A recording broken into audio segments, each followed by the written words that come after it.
Is of doing business 2.0 से बदलेगी उत्तर प्रदेश की तस्वीर। उत्तर प्रदेश में इज ऑफ डूइंग बिजनेस 2.0 की शुरुआत के साथ निवेश को नई गति मिलने जा रही है। दूसरे चरण में भूमि, भवन और निर्माण, बिजली, श्रम, अग्निशमन, पर्यावरण, पर्यटन, स्वास्थ्य और शिक्षा जैसे प्रमुख क्षेत्रों के नियमों में सुधार किए जाएंगे। इसे लेकर भारत सरकार के प्रतिनिधि मंडल ने लखनऊ में मुख्य सचिव एसपी गोयल के साथ बैठक की। अधिकारियों ने बताया कि डी रेगुलेशन 1.0 में यूपी देश में पहले स्थान पर रहा। निवेश में 3.0 को राष्ट्रीय सिंगल विंडो सिस्टम से जोड़ा जाएगा, जिससे निवेश के द्वार और खुलेंगे। शहरी विकास योजनाओं में ढिलाई पर मंत्री ए.के. शर्मा सख्त। नगर विकास एवं ऊर्जा मंत्री ए.के. शर्मा ने संगम सभागार में नगर विकास विभाग की योजनाओं की समीक्षा करते हुए अधिकारियों को कड़ी चेतावनी दी। उन्होंने कहा कि शहरी विकास से जुड़ी योजनाओं में किसी भी स्तर पर ढिलाई बर्दाश्त नहीं की जाएगी। स्मार्ट सिटी मिशन, गौशाला, डॉग शेल्टर, आकांक्षी नगर, सीएम ग्रेड स्मार्ट पालिका और मुख्यमंत्री नगर सृजन योजना की प्रगति की समीक्षा करते हुए मंत्री ने निर्देश दिया कि योजनाओं का असर धरातल पर दिखना चाहिए। आवासीय योजनाओं की धीमी गति पर नाराजगी जताते हुए जल निकासी, तालाब, अंत्योष्टि स्थलों से जुड़े कार्यों में तेजी लाने के निर्देश दिए। 23 जनवरी को यूपी के सभी शहरों में बजेगा सायरन, होगा blackout mock drill. Uttar Pradesh दिवस 2026 और नेताजी सुभाष चंद्र बोस की जयंती के अवसर पर 23 जनवरी को प्रदेश के सभी शहरों में शाम 6 बजे ब्लैकआउट मॉक ड्रिल आयोजित की जाएगी। नागरिक सुरक्षा विभाग द्वारा होने वाली इस ड्रिल में डीडीआई में एसडीआरएफ, पुलिस, अग्निशमन, स्वास्थ्य और बिजली विभाग शामिल रहेंगे। 2 मिनट तक हवाई हमले की चेतावनी के लिए सायरन बजेगा। बिजली बंद कर नागरिकों को सुरक्षित स्थानों पर ले जाया जाएगा। इसके बाद खतरा टलने का सायरन बजेगा और राहत बचाव अभ्यास किया जाएगा। यूपी में सभी मंडलों में नल से जल योजना के प्रभाव का आकलन बुंदेलखंड का अध्ययन करेगा आईआईटी मद्रास। जल जीवन मिशन के तहत हर घर जल योजना से ग्रामीण जीवन पर पड़े प्रभाव का आकलन अब उत्तर प्रदेश के सभी मंडलों में किया जाएगा। सरकार इसकी विस्तृत रिपोर्ट तैयार कर रही है। फिलहाल अयोध्या, बस्ती, प्रयागराज, वाराणसी, लखनऊ, कानपुर, अलीगढ़, बरेली, सहारनपुर, आजमगढ़ और मिर्जापुर मंडलों में अध्ययन चल रहा है। बुंदेलखंड क्षेत्र में योजना के प्रभाव का अध्ययन आईआईटी मद्रास करेगा। अब तक के अध्ययनों में शुद्ध पेयजल से ग्रामीण स्वास्थ्य स्तर में स्पष्ट सुधार सामने आया है। यूपी लेखपाल भर्ती 2.5 लाख अभ्यर्थियों को मिल सकती है मुख्य परीक्षा का मौका। आवेदन की अंतिम तिथि तय। उत्तर प्रदेश में लेखपाल के 7,994 पदों पर भर्ती प्रक्रिया जारी है, जिसमें करीब 2.5 लाख अभ्यर्थियों को मुख्य लिखित परीक्षा में शामिल होने का अवसर मिल सकता है। भर्ती के लिए आवेदन पीईटी 2025 के अंकों के आधार पर किए जा रहे हैं, जिसकी अंतिम तिथि 28 जनवरी तय की गई है। नियमों के अनुसार 15 गुना अभ्यर्थियों को शॉर्टलिस्ट किया जा रहा है, लेकिन आरक्षण के कारण ये संख्या बढ़ सकती है। मुख्य परीक्षा 100 अंकों की होगी। 2 घंटे की परीक्षा में नेगेटिव मार्किंग भी लागू रहेगी। यूपी को गरीबी मुक्त बनाने की नई पहल, गांव गोद लेंगे यूनिवर्सिटी कॉलेज। उत्तर प्रदेश को गरीबी मुक्त बनाने के लिए योगी सरकार ने जीरो पॉवर्टी अभियान को नई दिशा दी है। इसके तहत विश्वविद्यालय, कॉलेज, ग्राम पंचायतों को गोद लेंगे। पायलट प्रोजेक्ट की शुरुआत लखनऊ से होगी। एनएसएस, एनसीसी और सोशल वर्क के छात्र वॉलंटियर बनकर जरूरतमंद परिवारों की पहचान करेंगे और उन्हें सरकारी योजना, कौशल विकास और रोजगार से जोड़ेंगे। जिला प्रशासन और शिक्षण संस्थानों के बीच एमओयू होगा। माइक्रो प्लानिंग के जरिए 100% पात्र परिवारों को लाभ पहुंचाने का लक्ष्य रखा गया है।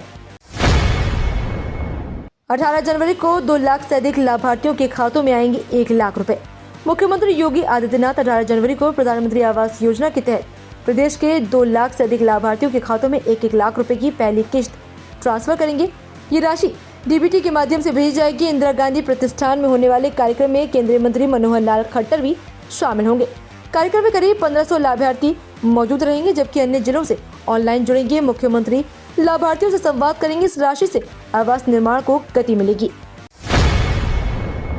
जीएसटी के बाद घटा यूपी सरकार का राजस्व, केंद्र से व्यवस्था बदलने की मांग। जीएसटी लागू होने के बाद उत्तर प्रदेश सरकार की कमाई में भारी गिरावट दर्ज की गई है। पान मसाला, तंबाकू उत्पाद और ईंट भट्टा उद्योग से मिलने वाला राजस्व करीब 1150 करोड़ रुपए सालाना कम हो गया।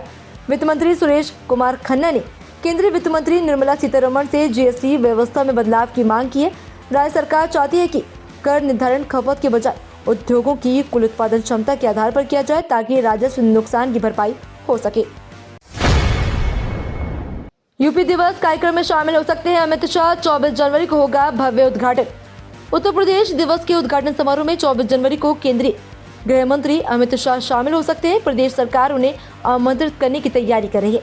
इस बार यूपी दिवस का मुख्य राज्य स्तरीय कार्यक्रम पहली बार नवनिर्मित राष्ट्रीय प्रेरणा स्थल पर आयोजित होगा, जिसका उद्घाटन हाल ही में प्रधानमंत्री नरेंद्र मोदी ने किया था। कार्यक्रम विकसित भारत विकसित उत्तर प्रदेश थीम पर आधारित रहेगा। राज्य स्तरीय आयोजन का सजीव प्रसारण सभी जिलों में किया जाएगा, जहां विकास यात्रा, ओडीओपी और जीआई टैग उत्पादों की प्रदर्शनियां भी लगेंगी। पूर्वांचल बुंदेलखंड में बायोप्लास्टिक परियोजना पर स्टाम्प शुल्क में 100% छूट। योगी आदित्यनाथ सरकार ने बायोप्लास्टिक उद्योग को बढ़ावा देने के लिए निवेशकों को बड़ी राहत दी।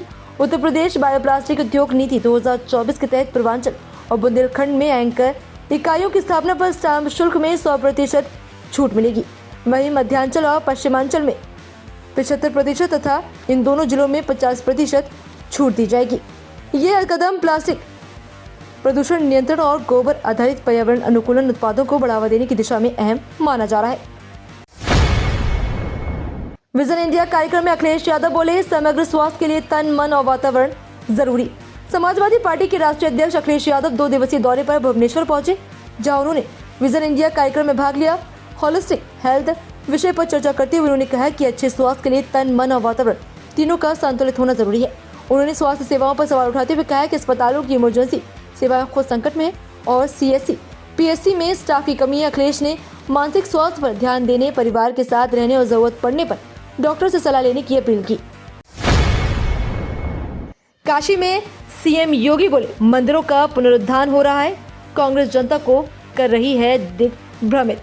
काशी दौरे पर पहुंचे मुख्यमंत्री योगी आदित्यनाथ ने सर्किट हाउस में मीडिया से बात करते हुए कहा कि कांग्रेस भारत की आस्था से जुड़े मुद्दों को उठाकर सनातनी जनता को दिग्भ्रमित कर रही है। उन्होंने कहा कि काशी सहित देश भर में मंदिरों का पुनरुद्धार और विकास हो रहा है, लेकिन कांग्रेस इसे समझने की बजाय विरोध कर रही है। सीएम ने काशी विश्वनाथ कॉरिडोर का उदाहरण देते हुए कहा कि मंदिर विकास से पर्यटन और रोजगार बढ़ा। इससे पहले उन्होंने काशी विश्वनाथ और काल भैरव मंदिर में दर्शन पूजन किया। बीजेपी प्रदेश अध्यक्ष ने नेताओं के लखनऊ परिक्रमा पर क्यों लगाई रोक।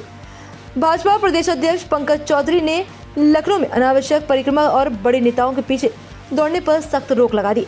उन्होंने निर्देश दिया कि सभी मोर्चा प्रकोष्ठ और विभाग के पदाधिकारी अपने अपने क्षेत्रों में रहकर संगठन को मजबूत करें और 2027 विधानसभा चुनाव की तैयारी में जुटे।